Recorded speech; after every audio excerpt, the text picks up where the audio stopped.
222 days and now about 25 minutes because multiple technical difficulties. Week one.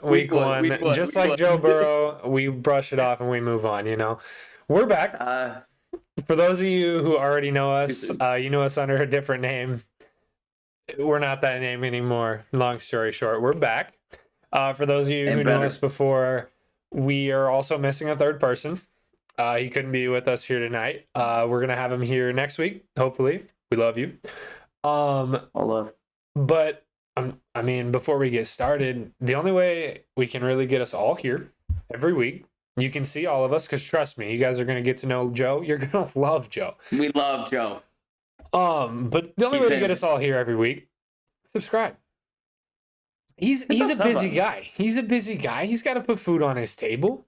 Help him put food on his table. Subscribe. You subscribe. Your mom and dad subscribes. Get your grandma and grandpa to subscribe. Take your sister's phone. Make her subscribe. It's fully legal. Create new YouTube channels. Subscribe on those. You only got to watch on one of them. We're not going to make you watch the podcast 18 times. If you want to, go for it. That's going to take a lot of time. But do it. Well, sign into them. Put them on when you're sleeping. There you go. Not that hard. Artificial numbers are still numbers. We love you guys. we hope you take our advice there. But no, Joe cannot be here. I'm Ethan.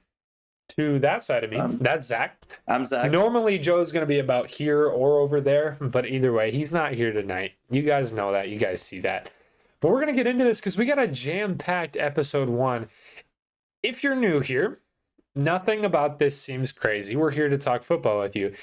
If you were a viewer or a listener before, a lot of things have changed. We're no longer under the name we used to be. Production label, Fourth Quarter Media. That's where you're going to find our channels, our different podcasts. It's where you're going to find clip videos. If you don't want to watch full-length podcasts, that's fine. I'm going to have clip videos over there. If you just want to subscribe to one channel, but subscribe to all three. But just do it, honestly. Subscribe to the Under the Lights YouTube channel as well, which you're watching this full episode on right now. Also, possibly listening to it, but watch it. That's where you're going to find full-length episodes and clips, so you're going to get the best of both worlds there if you just want to subscribe to this channel. We also got a basketball podcast coming, because you're going to notice we don't talk basketball in this episode. Before, we talked everything. We'd talk Jake Paul if we wanted to, but that's not going to happen today. Either way, it might pop up. We don't know. It probably won't. But either way, there's no basketball on here. That's going to be on a different channel, which if you want to get a sneak peek on that, see the logo, you can go over to the Fourth Quarter Media channel. While you're there, subscribe, look at the logo. It's all there. Either way, we're going to get into it. We're jam-packed tonight. It is Monday night as we're recording this. We're now a lot closer to Monday Night Football because we're about an hour. We've messed some things up. But we're here to kill it anyway. We got a jam-packed night. We got college football top of the hour, NFL second half of the hour. That's how it's always going to be. So if you want to skip about a half hour in and listen to NFL, go for it. If you want to just listen to college, listen to about the first half hour. That's how it's going to be. But a lot of things happening in college football in just 2 weeks, roughly. Big opening week. Big opening week. Big week 2, since that's where we now fall. Yeah. But nice thing with week 2, we've gotten to see 2 weeks of Coach Prime. We've gotten to see 2 weeks of Coach Prime.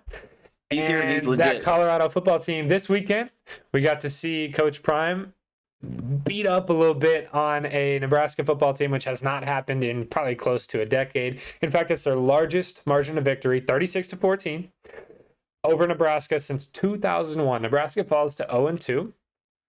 Couldn't have predicted anything else.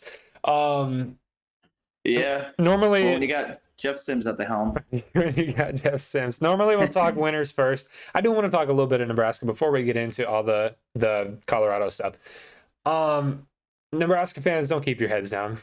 It's now when looking at that game, they didn't play that bad. Like, if they play that whole game like the first half, it's a much closer game. Oh, yeah, 100%. That defense kind of let up. 3 turnovers in the second half. That definitely stunts your growth a little bit. Matt Rule is going to get you guys on that ship, though. Jeff Sims, 4 turnovers, doesn't help. You got some miscues in motion. You've got some miscommunication on plays. You got a bad read on a throw. All those little things add up. 4 turnovers. It's really hard to win a game in that situation, unless your Miami against Texas A&M, but we're not talking about that today. So, Give me but either Chuba way, Purdy. I wish, but he's third string on this team somehow. So Yeah. but back to talking winners. Yes. Colorado looks really good so far. We'll talk good before we get to Devil's Advocate, which we do get to a little bit here. But lot to break down with this Colorado team. That TCU game was fun. Very good. Very fun to watch. high-powered offenses playing. Mm-hmm. Two really good offenses. Defenses did not look good. Colorado's defense picked it up week 2, though. Can't necessarily say the same for TCU, but a win is a win. Beyond that, though, this Nebraska game looked really good. Came out slow, not how Deion would have wanted, but then they end up, kind of beating the brakes off them at the end. Yeah. We got to talk about the main Deion son. We got to talk about Shedeur Sanders. Main Deion We got to talk about Shedeur Sanders because the kid is putting up balling Heisman numbers.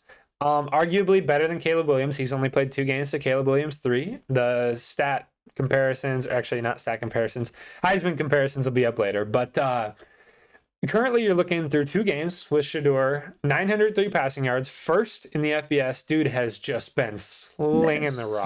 Slinging the rock. And you can't even say it's just to Travis Hunter.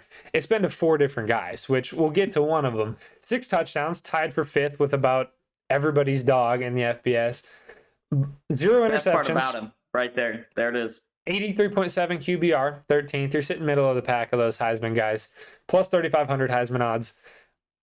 You take that with a grain of salt. It could be anywhere right now. I mean, odds change on that stuff all the time. A lot of stuff could happen throughout the course of the week that could bump him up. He could eat a bigger breakfast, and that could boost his odds 500. So, I mean, take that with a grain of salt. There's a lot of football left to be played. But, dude has just looked. He is balling, good. Man. Dude has looked so good, and the confidence from this kid is so fun to watch. He spews his father at all times, and it's. You can always tell when he looks comfortable because in like the first half of the Nebraska game, you kind of saw that he was a little bit happy feet, but when he started getting in that groove and reading that defense, he was playing it and he was just slinging that ball. And I mean, it showed. I mean, look at the stats. I mean, it showed that you look first half and second half comparisons. 100%. You listen to him talk on TV. You can always tell when Shedeur is comfortable and when he's not, based on his feet. Based on his feet movement, he's jittery. He's out of the pocket at all times when he's not comfortable. But when that kid is poised, there's not a lot of quarterbacks in the country that look better than him. He might be the best pocket passer in college football right now. We got to talk a little bit, though, about his supporting cast. Obviously, you've got Travis Hunter, but a guy that's emerging as that number 1 receiver. Travis has a lot of weight on his plate. You're playing 110 snaps a game. Playing both sides of the ball. That's tough to do. But when you look at his supporting cast, you look at guys like Xavier Weaver, really, really good game 1. I think about 130 yards, no touchdowns, but all 3 of those went elsewhere.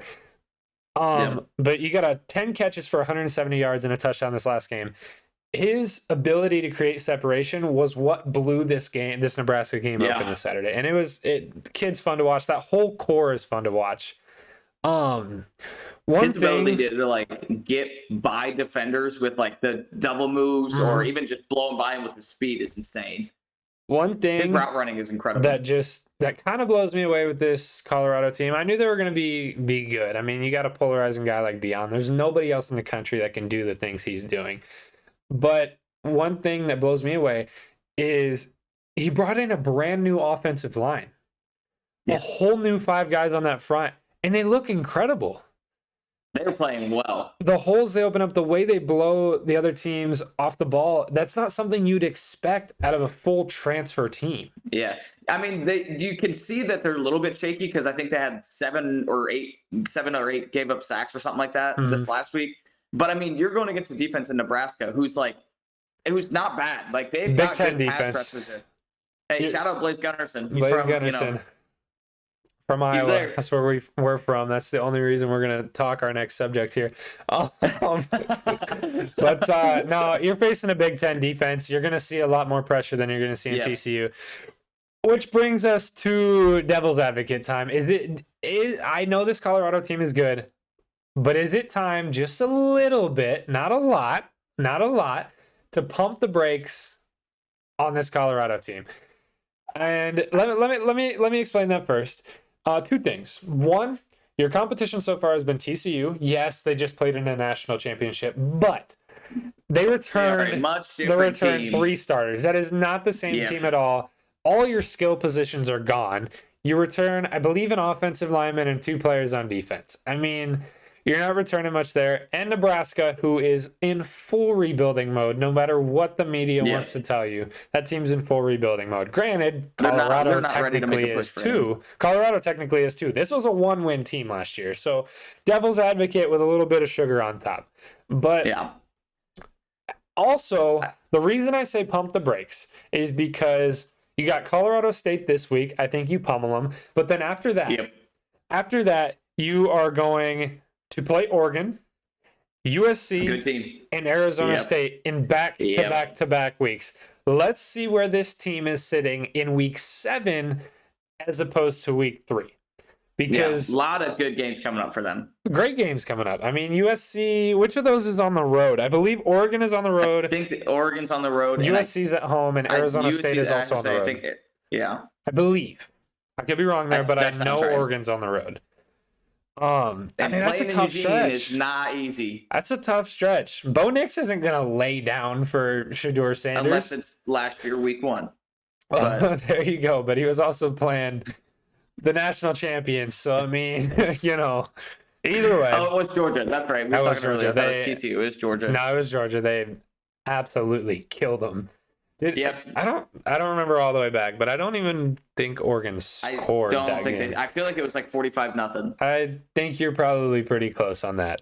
I didn't bet on them or anything. No, again, devil's advocate with a little bit of sugar on top. I'm excited to see where this team goes. Let's see how they are in week 7, and we'll revisit. We're probably not revisiting them after Colorado State, but we'll revisit after those few games, and we're going to see where this team is at. Because you never know. That's a lot of football. This is the prove it time of the season. That will be the prove it time of the season. If they can get past Oregon and USC, then we're talking. Or no, honestly, if they can get past Oregon handily, that we're talking a serious team. If they can somehow escape that 3-game stretch, still undefeated in week 7, look at this team's schedule. You're probably going possibly for a playoff push because there's no one else down their stretch.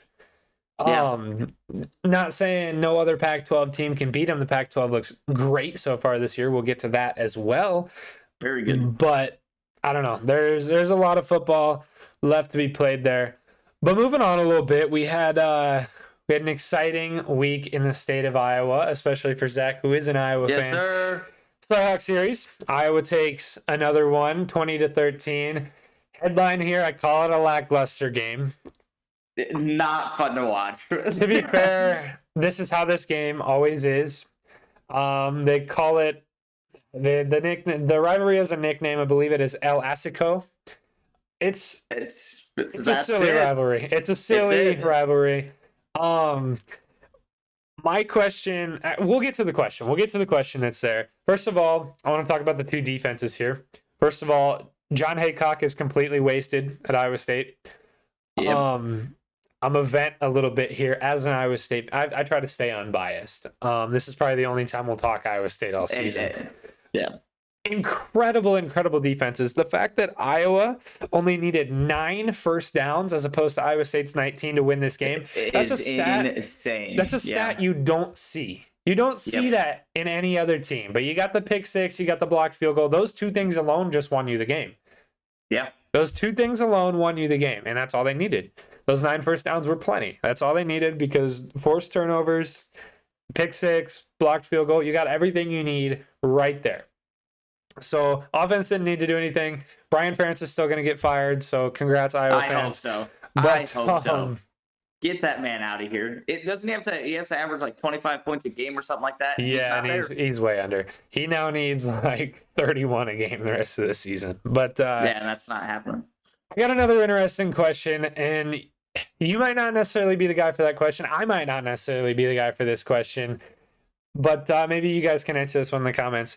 Is Matt Campbell, for the first time in his tenure at Iowa State, on the hot seat. I only say this because for the first time I have finally seen comments of people holding him accountable and saying maybe he should be. I think he is a little bit, just because of like, so let's look at both weeks, right? So you and I, their offense didn't look that great. The only reason they won that game is because their defense was really good, and they got the ball pretty much every possession over the 40-yard line. Yeah. Like on their own 40 or on UNI's 40, almost all game. So like their defense has looked fantastic, but their offense is so lackluster. It's ridiculous these first 2 weeks.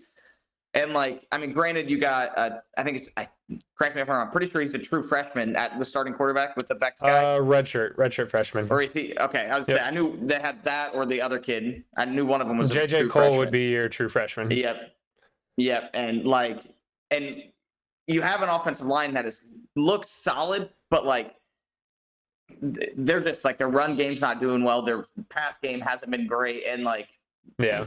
You can't win football games if you're doing that, unless you're playing UNI, which they sucked. So I mean, they started the game with a pick 6, which was sick. Another thing for me, and I thought, firing of our offensive coordinator last year would do some wonders there. But another thing that got me is our offense looked nearly identical to every year past so far under Campbell. It looks the same. Yeah. There was a point in this game, and I'm gonna preface this by saying, in the year of 2023 in the game of football, you cannot win games without opening up the field vertically. There was a point in this game where Iowa State, no run game established whatsoever, was throwing the ball for an average of 2.4 yards per reception. Take into account, that statistic only takes into account catches. It doesn't take into account the 0 yards for incompletions. Yep. It takes in receptions and yards thereof. 2.4 yards. You cannot win a football game opening up the field 2.5 yards at a time. You can't. That just doesn't work. Yeah. Especially against a defense like Iowa, they're going to eat that right up. Yeah, I would say that is literally feeding into Iowa's defense, because they play that bend don't break defense. Like, they'll let you take those 2.4 yards, but that's not going to get you a first down in 3 plays. 2.4 yards almost opened up for 2 pick sixes, not just one. But that's very true. It doesn't help that, because like the last years they had Xavier Hutchinson and Brees Hall and David Montgomery. They had these big names that were doing it, and right now, no one's stepping up and being that one. It's a very, very young team right now. Now for the looming question, which you guys have seen on the screen the entire time here. Zach, you don't see that yet, but they do. I can't see nothing. Could the end of this rivalry be upon us? Here's why I say so. It is entirely because of expansion. For the first time since NIL opened up, since the transfer portal stuff opened up, Iowa is taking advantage. You got Cade McNamara, you got Eric All from Michigan. Huge. You landed, I think it was a top 12 portal class as well as a top 10 recruiting class. They're taking advantage. They've got pipelines down. They've got recruiting. They've got transfers down. So now, as you expand the Big Ten, all of a sudden, they're not going to have any resume, because instead of playing Ohio State and Michigan once a decade, they're now going to play Ohio State and Michigan maybe one more time before I die. And that just doesn't work. So what they're going to want to do is they're going to want to put in one of those booster games preseason, not necessarily a crazy opponent, maybe throw in... We got dogs in this house and they're trying to get in. Maybe throw in a Notre Dame, which is a common opponent Iowa's been trying to get for a long time. Maybe throw in one of them. Throw in the occasional ACC like Florida State or North Carolina when they're succeeding during their great years. Florida State Iowa game would be pretty fun to watch. Like, there's games like that are going to benefit you more. And Iowa State fans that know me, I'm sorry you're going to hate me for this. Iowa State is not that game, and they never will be. I don't want to be one of those guys that says this rivalry should just disappear because we're not a good team. We're a good team. Recency bias says that, we are a tough opponent for Iowa.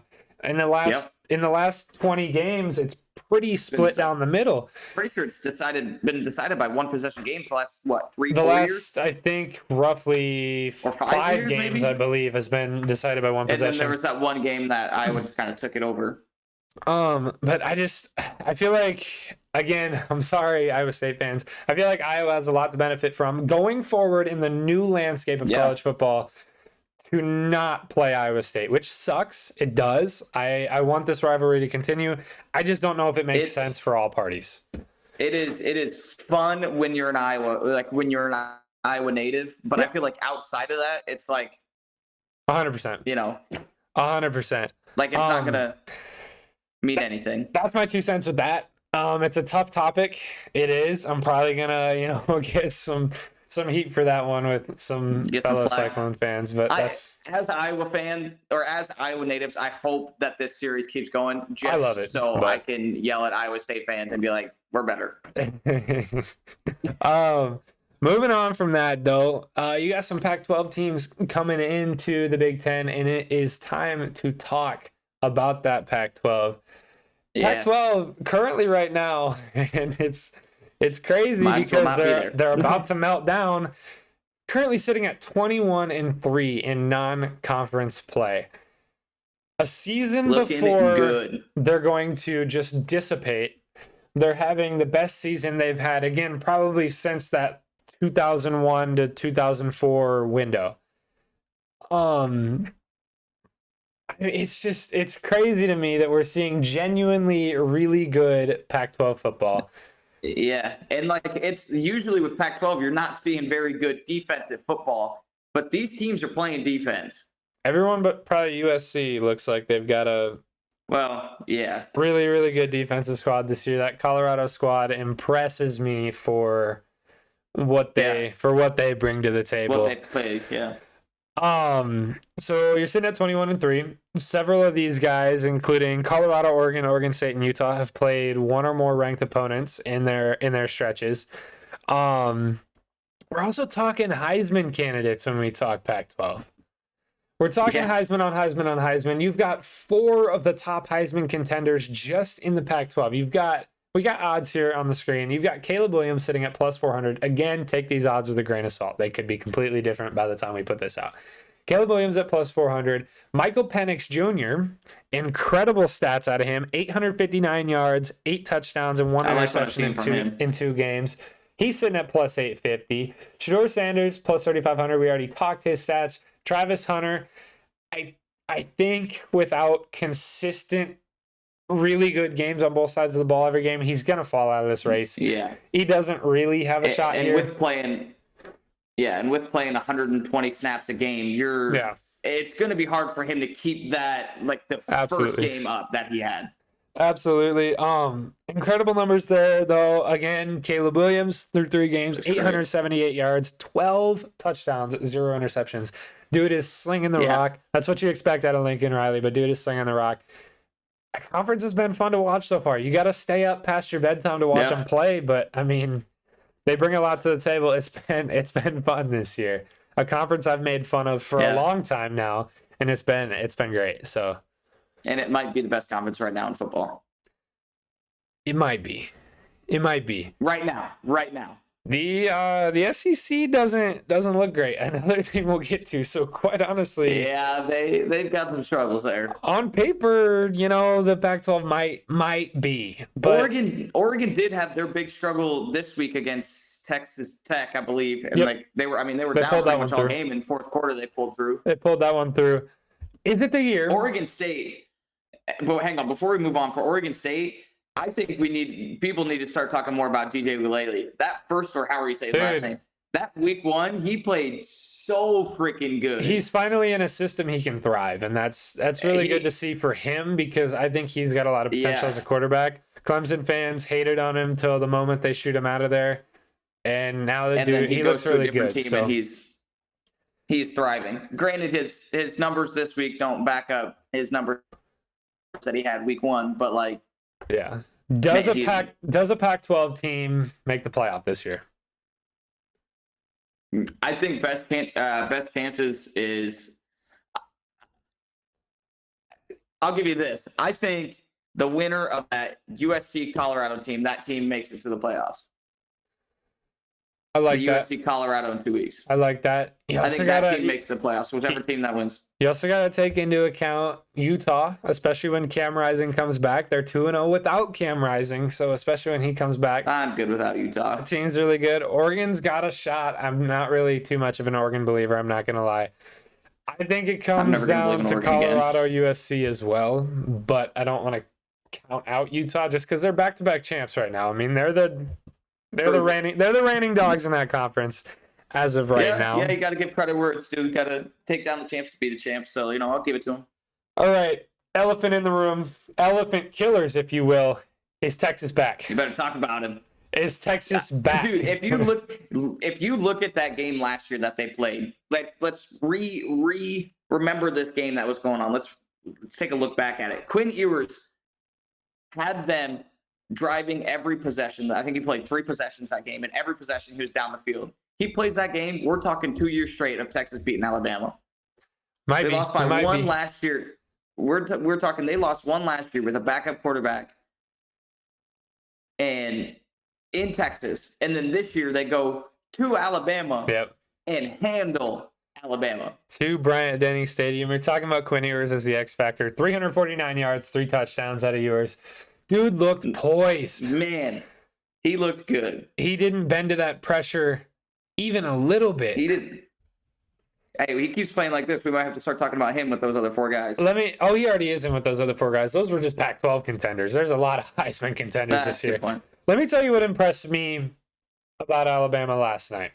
Again, there's going to be a little devil's advocate at the end here. But what impressed me was Texas went into Bryant-Denny Stadium, and for that entire game, from snap 1 to snap whatever, they out-Alabama'd Alabama the entire time. They looked phenomenal. Yeah. They never once backed down. For a single snap of that game, they did not look like the worst team. No, they looked good all game. They went in and dominated Alabama. And what that makes me think of, the last team that was able to do exactly what Texas just did to Alabama, maybe a slightly different Alabama team at that time, which we'll get to, but the last team to do this, I want you to take a guess. Think of give me a conference. It's not going to help. Give me a conference. SEC. Think of 3 dudes who are currently studs in the NFL. 2 of them on a team. One of them just signed a massive contract. 2019, they won a national championship. Duh. Yeah, 2019 LSU. LSU with Joe Burrow, Jamar Chase, Jay Jettas. That team went in there and dominated Alabama in their house, went on to win the national championship. Yeah. Am I saying Texas is going to win a national championship? One of the best teams ever. No, but we're not comparing Quinn Ewers to 2019 Joe Burrow. No, not a shot there. But that's the last team to do what Texas just did. And call me crazy. They're not in the SEC yet, but I think Texas might be the best team in the SEC right now. Yeah. Kentucky's looked pretty good week 1 and 2, but Georgia's not the same Georgia they were the last 2 years. Yeah. I'm gonna put it out there now. Brock Bowers? Yeah. I'm gonna put it out there now. Still pretty good. Georgia's not my national championship pick, but either way. No. Is Texas truly back, or is the Alabama dynasty finally depleting? I think it's almost disrespectful to say Alabama's dynasty is depleting. True. Because of who they got coaching. Like, True. Nick Saban's going to come out and he's going to figure something out. I also think it's disrespectful to say that it's depleting because of what Texas did. Like, saying that dynasty is depleting is kind of like discrediting how good Texas may eventually be. What if it's a little bit of both? What if you've got kind of where I'm leaning? What if you've got 2 seasons of Alabama not hitting the transfer portal quite like they thought they would? NIL deals aren't going through quite like they thought they would. Development isn't quite there. The culture on the team's not quite there. And at the same time, Texas has done the flip side of all of that. So it's just that perfect storm. I mean, Texas is finally hitting that honey hole of, hey, we're Texas, we can do what we want. They're recruiting perfectly. They're putting their money where it needs to be. That transfer portal has just kissed them. And I mean, that coaching everything's staff going is well starting there. to gel together well. Sark is finally putting the culture on that team that he wants to put on that team. And I mean, that team, they just look really good right now. So I'm excited. I think we're looking at a Texas team that's going to look a lot similar to that Colt McCoy era, where they start to kind of pick it up and then they're going to start winning games. I don't know if they're going to be as successful as those teams, but I think they're going to start picking it up a little bit. Here's the thing. In the current college football landscape, teams like Texas, teams like Florida State, teams like Miami, teams like USC, I'm sorry, if they play the cards they have in their deck already right, you're going to see some domination out of teams like that. Yeah, you're going to see some 81-0 scores. You're going to see a lot of wins out of those teams. Moving on to a conference that isn't doing so good, Alabama, you are a part of that. You're part of the problem. The SEC is 1-6 versus non-conference opponent, Power 5 opponents so far this season. Those losses, Alabama, Texas, we just talked about it. Florida lost to Utah without their quarterback Cam Rising. Vanderbilt lost to Wake Forest. Take it with a grain of salt. South Carolina lost to North Carolina. Take it with a grain of salt. South Carolina looked terrible that game, but North Carolina is also a really good team. LSU lost to Florida State. LSU lost to Florida State. I wish we had a little more Florida State talk in this episode because, man, they look fun to watch. Man, they look good. They look fun to watch. Texas A&M just lost last night to Miami. Again, we don't talk a lot about that game, but I want to put some numbers out there real quick for you, Zach, if you did not catch that game. Miami had... I did not catch that game. Take into account before I tell you these things. Miami won this game by, I think, about 10 points. Here's the things that went against Miami this game. Again, a team who won by 10 points. Punt block. Let's hear it. Punt block return for a touchdown. Field goal block return for a touchdown.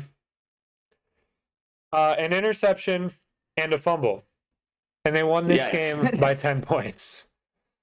Yikes. So that means Texas A&M offense isn't doing much. Jimbo Fisher is definitely on the hot seat there. When it comes to the SEC, if we were to see a champion that is an SEC, which we have not seen in, I think, like 5 seasons, if we were to see a champion who isn't in the SEC, who do you think we're looking at? I got my pick, and I think it's, honestly, for me, it's easy, and I think it's Michigan. I love Michigan. As an Iowa fan, I hate saying it, but I love watching Michigan. They look so good. I think it's a really good pick. I think them or the way Florida State's playing, I could also see them if they can keep this hot streak going. Right now, it's hard to bet against Florida State. I don't think Florida State's ready for that spotlight quite yet. I think if anyone, you're looking either Texas or you are looking Big Ten. Ohio State needs to pick up that offense if they want to land on that radar for me. Michigan is a really good pick. For right now, my picks are between Michigan, one, because their schedule is completely stacked in their favor. They don't play Ohio State till I believe week 9 and Penn State I think week 7, and after that, cupcakes. Yeah, but with that one, with the Ohio State being so late, it's also, which I mean, I'm glad it is because I mean you're gonna have 2 teams that are fully like ready to go. Like you're not gonna have like this warming up stuff. But like for Michigan and Michigan fans, you're kind of hoping that's this Saturday. It's gonna be even later than that because they play on rivalry weekend. That game's always last week of the season. No, I think you're seeing, as of where we stand now, it's week 2, so there's a lot of football left to be played. Where the season sits right now, if I had to pick, it'd be Texas or Michigan, if you're not seeing an SEC winner. I don't think Georgia wins this year. Yeah. I don't think Alabama's even going to be in the running. And at that point, the SEC might just beat themselves out of even playoff contention. So we'll see. We'll see there. We might see our first 2-loss playoff team just to get an SEC team in, but and if that's the case, it'd be Alabama or Georgia. Yeah, 100%. Just because NCAA just Loves those guys. But moving on But from that, before we move on, okay. hang on. Before we do, you said UNC looks good. I disagree. I think Drake May is showing his flaws. I mean, week 1 against South Carolina, he threw, I think, 2 interceptions, and then they go and play Appalachian State, who last year, if you watched the podcast before, big fan of Appalachian State here. Don't sleep on App State. Overtime. Nobody sleep on App State around here. I just think Drake May had too high of expectations, and he's not living up to it. I get that. Because they were talking him as he had Heisman talk. He had Heisman talk for sure. Mac Brown's got that team wrangled up pretty good though right now, and I mean they look fairly good for what they are. We want to move on to our spotlight features, games of the week here. Let's get it. Let's get into it. This is the team. This is the team I like. We got number 8 Washington, Michael Penix Jr. going on the road to take on Michigan State. Little news out of Michigan State this morning is head coach Mel Tucker has departed. Might put a little damper on this game, but these notes were created 24 hours ago, so leave me be. If you don't know what happened, Google it. We're not talking about it. Yeah, I'm not going to talk about it on show. We don't have an HR department, but if we did, they would not like it. So they would recommend us to steer clear. Regardless, Michigan State looks really good right now. They got a quarterback of their own. Noah Kim just went off last game, 18 for 22, 292 yards and 3 touchdowns against Richmond, but whatever. So you got 2 really explosive quarterbacks here in an offense that nobody really expected out of Michigan State. Michigan State fired up, good defense, offense is clicking. They're at home. They're going to look to knock off a very successful Pac-12 team right here. I don't think they will, but because I think what this game comes down to is whose defense can outplay the other team's offense. And I mean, Washington's got a defense that I think is going to put Michigan and show they're a good offense, but they're not. They can't compete with. Kind of slow them down a little bit. I'm right on the same page with you there. I'm taking Washington in this one as well. We're not tracking these picks this season. We did last season, but we're not tracking them this year. But I do take Washington in that one. I'll make sure to get score spreads up next week as well. I completely spaced on that, but I like seeing score spreads up there so we can see kind of who's favored and by how much. Kind of gives you a better idea of how the game's going to go. But I believe this one was Washington at around 2.5. I believe all of these games sat around that 2.5 range. So I think they're all pretty close. Yes, that's a big reason. I remember looking at this game before. Moving on, number 9, Tennessee's going on the road to take on Florida. Florida's a little bit in that, defensive mode right now. They got a lot to lose and too much to gain right now to just lay down in this one. Another reason I picked this one. This one I believe is more of a 4.5 spread. Tennessee's a really good team right now. You lost a lot of firepower out of this Tennessee team with Hendon Hooker and Jalen Hyatt departing, but Joe Milton looks really good. Hendon Hooker was not lying about this dude. Dude's got a cannon, and it is he looks like he was the man to take the job from Hendon, or to not take the job, but to pass the torch. Take the torch. Yeah, there you go. He's taking that torch. Florida for me. Tennessee team looks good. This is, if you want to compete in the SEC this year, this is your first must-win game. That out-of-conference game, prove it game here. That out-of-conference game means nothing. You can still, realistically, best case scenario for Florida, they can still run the table with this one. But you have to win here first. Your schedule gets a lot softer after this one before you play, I believe, Alabama later in the season. You got to win this one first, though. And I think that's where the desperation mode comes out. Again, though, I'm leaning on the safer side. If I were to put a bet in here, I'm going to lean Tennessee on this one. Should be a phenomenal game in the Swamp. I believe it's a night game as well. So be strapped in for that one. I think it's a late game. Be strapped in for that one. Yeah. We've got under the headlights, our upset alert for this week. We've got number 15 Kansas State going on the road to take on Missouri. This is my upset alert pick. First of all, the spread is close. And Missouri, the reason this is my upset pick, Kansas State has looked lackluster in that offensive line, and Missouri's pass rush has looked great so far this season. I think those two things will clash. They've both got good defenses. They've both realistically got fairly good offenses. I think those two lines, those trenches, is where this game is going to be decided. I'm taking the upset. My pick was Missouri in my picks app this week, and my pick here on I don't hate podcast that. for the world to see. I'm taking Missouri over Kansas State here. I don't hate that, but oh man, with it, it's in Missouri too, isn't it? It is. Yeah. Yep, it's at Missouri. Yep. Oh wow, that's tough because I mean Missouri always plays. I mean every team always plays tougher at home, and like I think Missouri, like they've looked really good week 1 and 2, but Kansas State, I can't bet against Kansas State in this one. It's an I'm going to explosive take team. Kansas, but I'm taking it a close one. If we were talking the other team in Kansas playing Missouri, I'm taking Missouri. Okay, I like that. With that, that is the top half of the hour. We are on to NFL talk. That was fun. Good first half. Let's get into the second half. Love college football. Well, before we get into the NFL here, love college football. before we get into the NFL here, I wanted to bring this up with both you and Joe, but I've been dying to tell you guys this one. I don't sports bet. My advice to anyone and their dog is don't sports bet because it's stupid. But I will occasionally, Very risky. I will occasionally place the nice occasional futures parlay, right? And I've got one going that I'm really curious your opinion on, and I'm really curious audience opinion on this one as well. $5 profit boosted, 33,000 if it hits, okay? Good Lord. Here are my two that I am pretty strongly confident in. We'll start with Justin Jefferson to repeat as Offensive Player of the Year. Already starting phenomenal with his first game.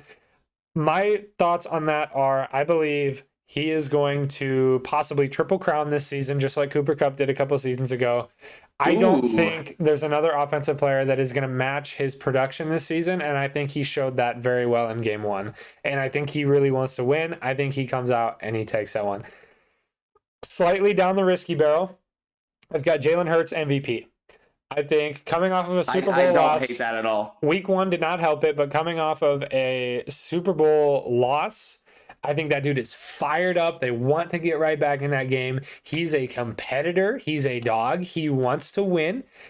And that's who I took as my MVP because I feel like the cards are right there on the table. It's right for him to win it this season if everything plays out well. Here's my risky one. Here's the one that 33,000 number comes from. I don't think it's going to happen because TJ Watt is already on 3 sacks and 2 forced fumbles in game 1. I've got Sauce Gardner, Defensive Player of the Year. I'm out. I'm so out. Sauce Gardner is a good player. Very good player.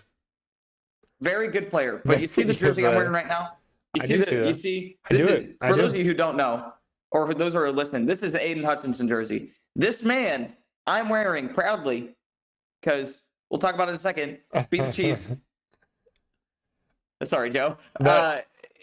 He had more interceptions than Sauce Gardner did last year. Yeah, he did. And he almost got completely kicked out of the conversation. I understand Sauce Gardner didn't give up any touchdowns. Maybe Hard Knocks got me a little too excited about Sauce, but him and Trayvon Diggs, I think are very good.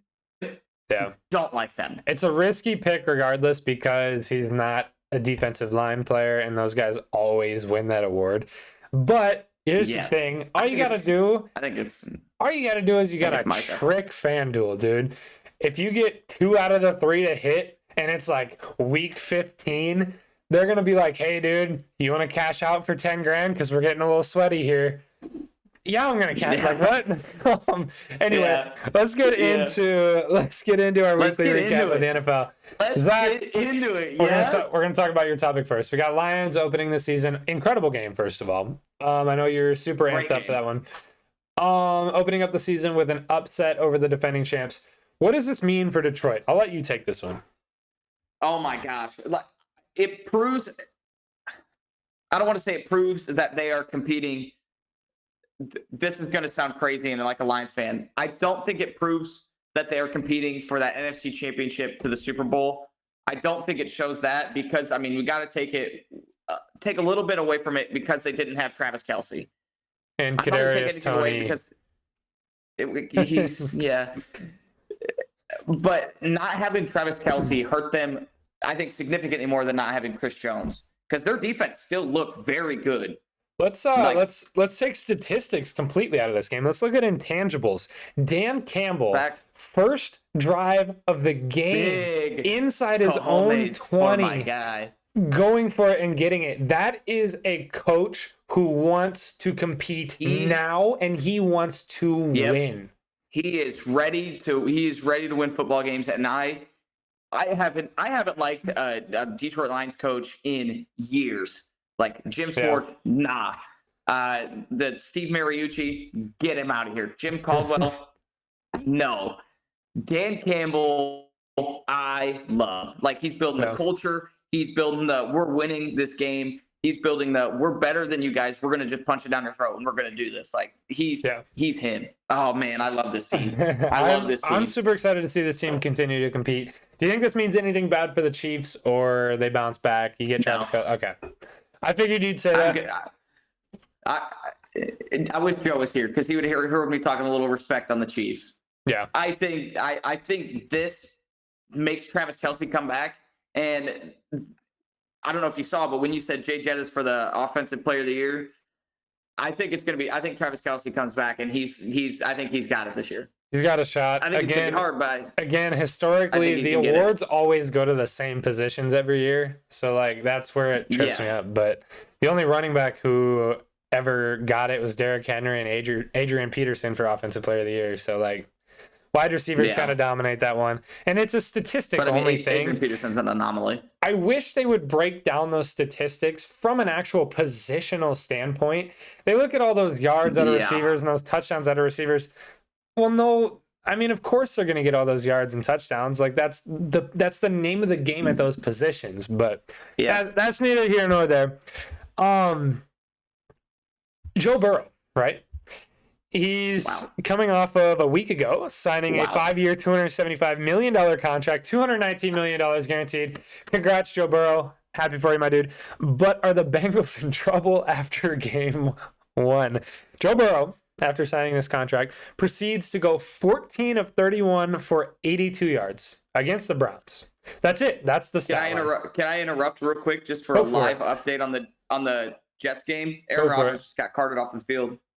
Oh. Okay. Well, maybe keep you updated on that. My goodness, that's not good if you're a Jets fan. Are the Bengals in trouble after week 1? Mind you, they have lost now 8 of their last 9 against the Browns, and that game is always terrible for some reason. For some reason the Browns or the Bengals they cannot play the Browns. Cannot. And it doesn't make sense. Because I feel like, honestly, I think they're the softest team in that division.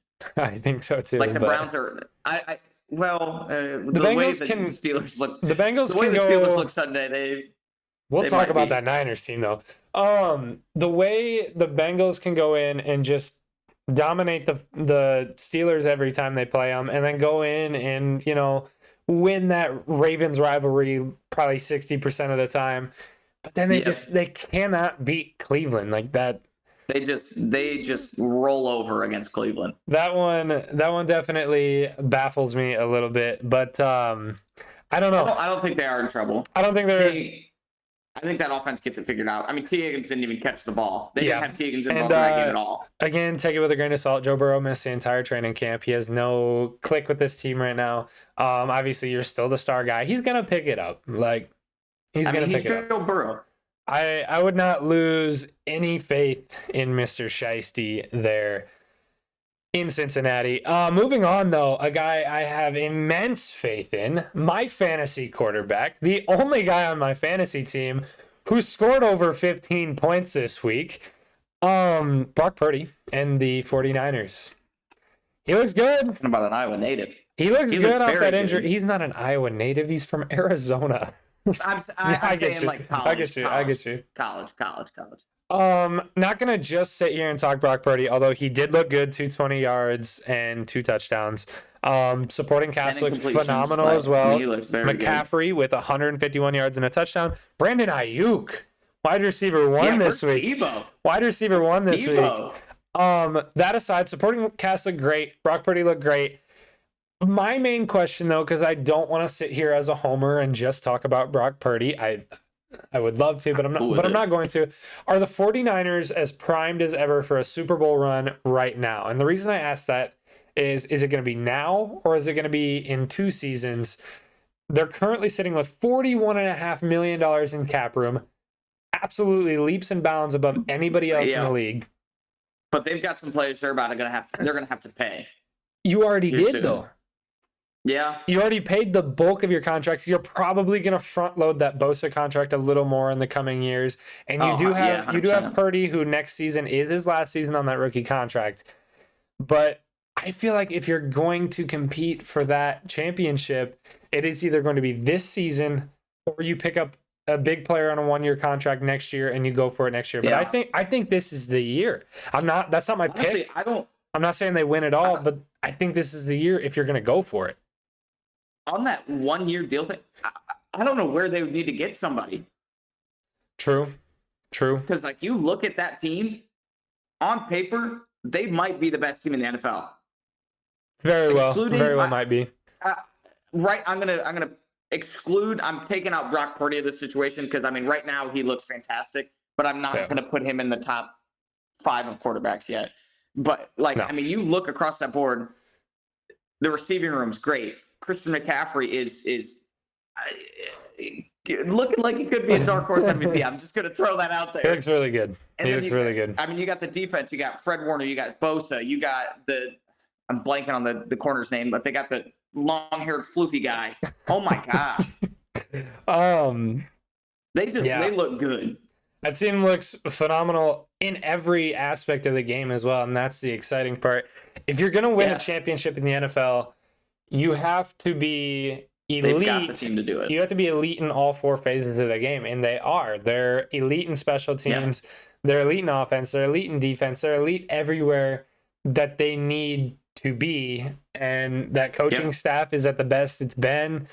You've got a rookie contract at your quarterback position. Like, you've got all the pieces you need to make that leap into the success that you want to hit as a 49ers franchise. They've got the capabilities to take it to the Super Bowl. I think they have to get through the Detroit Fighting Lions, but hey. I think Jared Goff puts a hurting on Purdy. You know what? Forget it. I'm making my pick. It's only week 1. I'm making my pick. 49ers Super Bowl picks? 49ers are winning the Super Bowl this year. That's my pick. And I'm sticking to that pick the rest of the season, and I will continue to back that pick until someone tears a UCL or something. But I'm going to continue to back that pick all the way to the end. I'm here for it. Lose 3 games in a row. I dare you. I'm still backing it.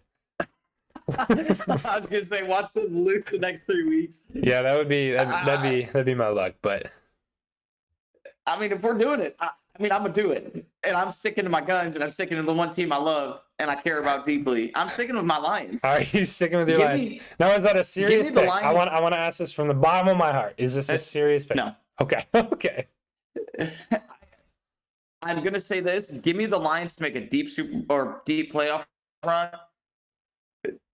Fat chance to go to the Super Bowl. Because I think the NFC is between the 49ers and Eagles. I think that's where the NFC runs through. I'm going to be honest with you, watching week 1 of the NFL, and maybe this isn't the best analysis. I think the NFC is wide open this year. Every division. Yeah. Top to bottom, I think is wide open. I think it's open to an extent, but I think... I think Philly and... If Philly is like S tier, and then then there's like the A tier. And they're right there. I think the 49ers are right up there with Philly. Those are your 2 bona fide studs there, but... Before we move to our next guy here, I just want to note Pat Pete did not intercept Brock Purdy. Jordan Love didn't do it. Is Jordan Love that dude? I don't think so. You don't think so? He's very good, but the Bears defense is so bad. I want to point out one highlight. I cannot show it because we're not licensed with the NFL. But I want to point out one highlight that I saw that if someone like Patrick Mahomes would have done this, it would be all over the internet. There was a know where you're point. going with it. There was a point in this game where Jordan Love casually rolls back away from pressure. He's standing awkwardly. His 2 feet are not set. His 2 feet are very awkward. And this dude, he's got a receiver about 35 yards downfield. He essentially jumps backwards and launches that thing in one motion. It was on a rope. beautiful. On a rope. It was That's beautiful. like some stuff you do in a swimming pool, and he just pulls that off. Like, I don't. It's one highlight. It's one highlight, and I don't like to look at highlights when analyzing NFL players. But the dude. I mean, you're right good. though. If that's Mahomes doing it, that's talked about for the next 6 weeks. Oh yeah, 100%. Even if it's an incomplete pass for Mahomes. I mean, yeah. Again, I don't want to be a hater on this show, but it's true. I don't want to be a hater on this show, but it's true. The only team I will openly hate on, and I'm sorry if y'all don't like it, is the Chiefs. But I'll give them their respect when it's due. We got the winner out of the way. Jordan Love looks very good. I think this Packers team has a lot of hope. This Packers team has a lot of hope behind Jordan Love, and Aaron Jones especially had a phenomenal game. Aaron Jones looked very good, yeah. The Packers do still own the Bears, so that is one thing to look at. Justin Fields. And it's all because of this one guy. Justin Fields had a good game. I cannot take that away from him, but the dude still can't stop making those little mistakes that are crucial in games. Yep. And he had the interception on the terrible read on should not have thrown the ball. And then he also fumbled the ball and lost it as well. Correct. I wish Joe was here to try to defend him right now. I don't think he would. I really don't. I do not like him. This whole time, I've hated talking bad on this guy. I don't like talking bad on anybody. These guys are in a league that I could they're professional athletes. only dream of being. Echelons above me. But you are in a position where people can talk about you in a way, and I'm starting to maybe think Justin Fields might not be that guy.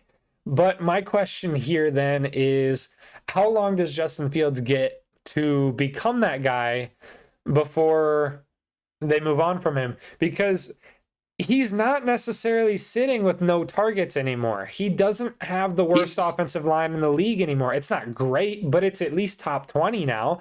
And you don't have no targets, and you have a somewhat respectable defense on the other end. You've got to become that leader now, because these guys are going to pick up after you once you become that leader. Yeah, and like not only like he's got the weapons, he's got the line, but he's also got the run game it's there to like it's not great, but it's supporting him. Yeah. Right? Like, I mean, Khalil Herbert he's looking like he's going to be something.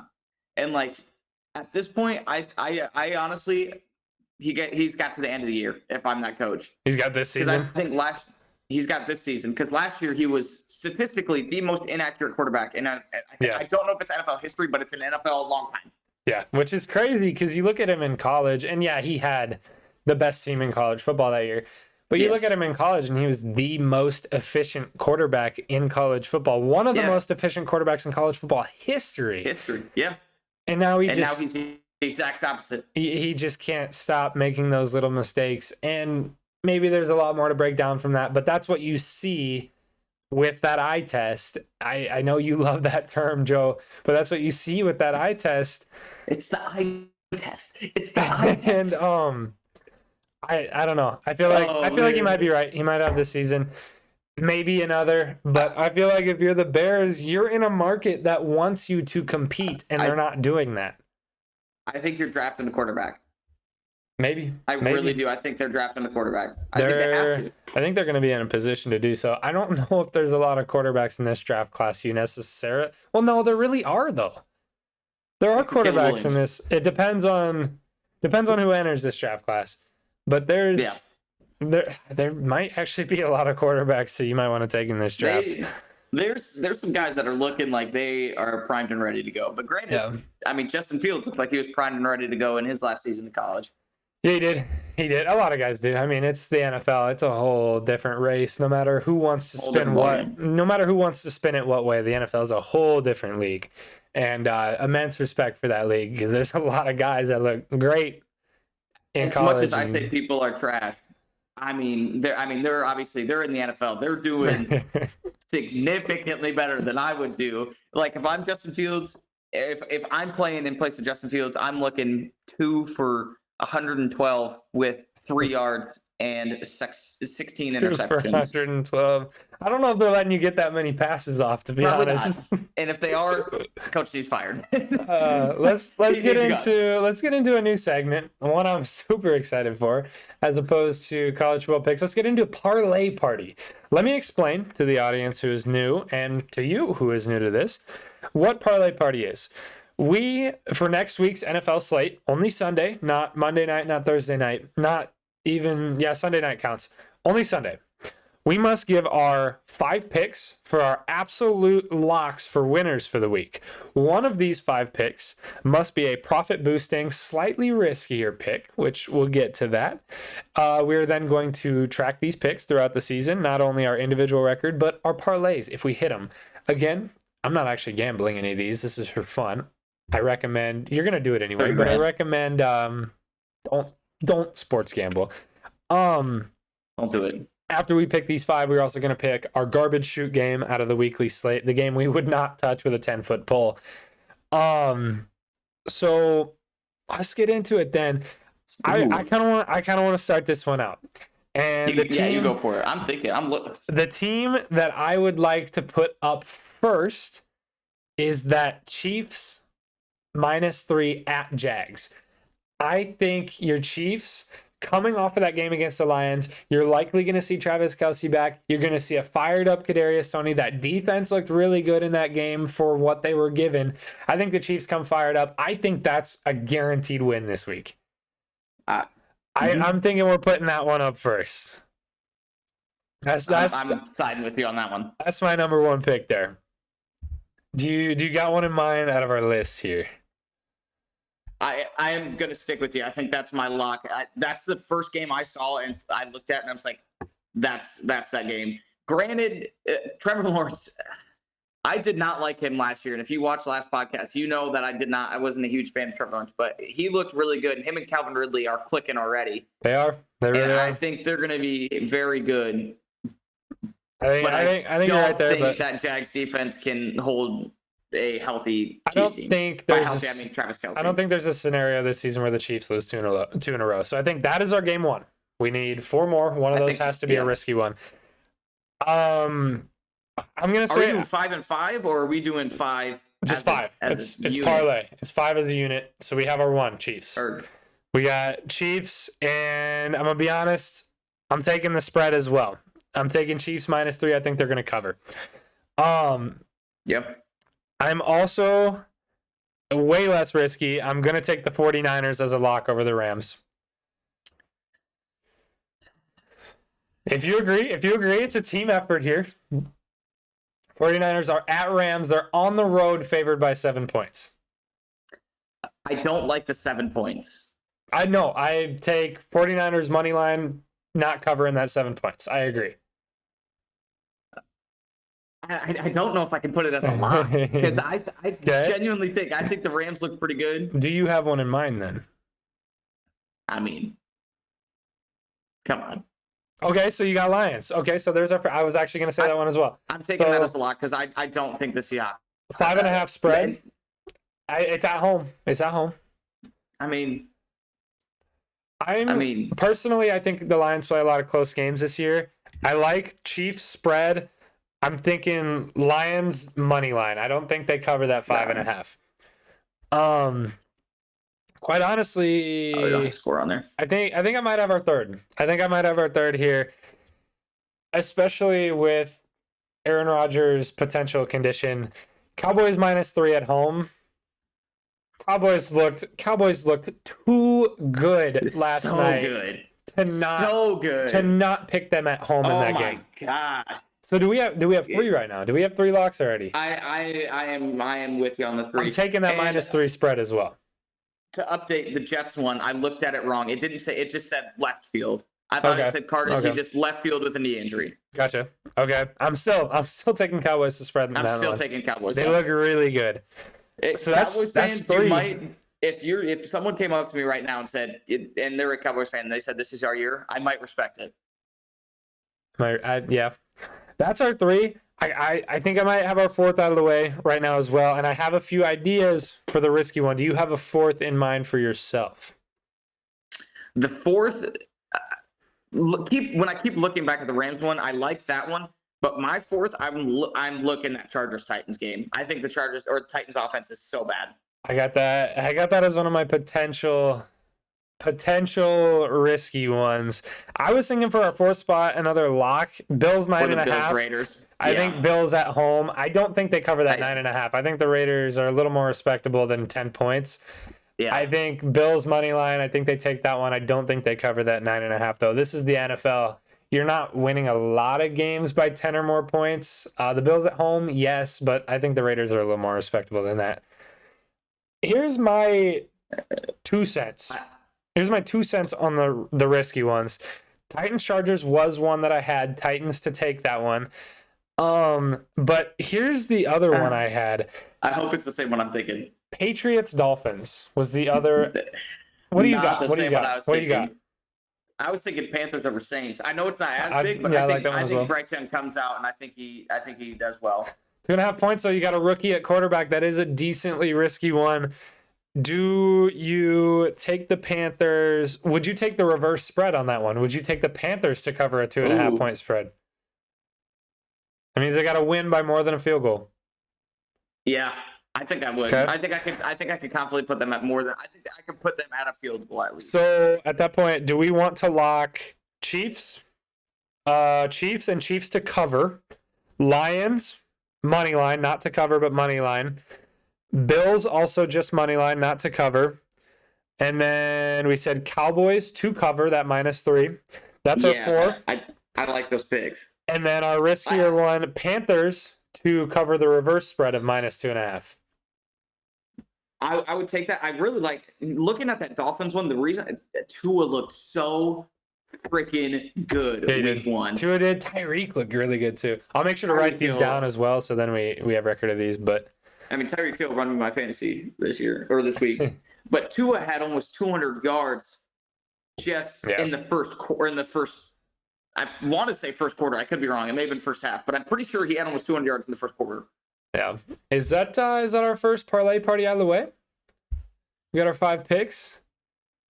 I'm down for those 5 picks. I don't hate the other ones we said, but those 5 picks are locked. I think those are the 5 that we can. So then what is our garbage shoot pick? To be honest, the game that jumps out at me is that Broncos Commanders game. I don't think either of these two teams are established. I don't think either of these two teams are established. I wouldn't go either way with this game. I was thinking that one or the Bears-Bucks game. Yeah, that one scares me as well, just because Baker Mayfield looked really good week 1. But does he keep that up? Does Justin Fields have a better week? Where's that one at? It's at the Bucs. It's in Tampa. It's in Tampa.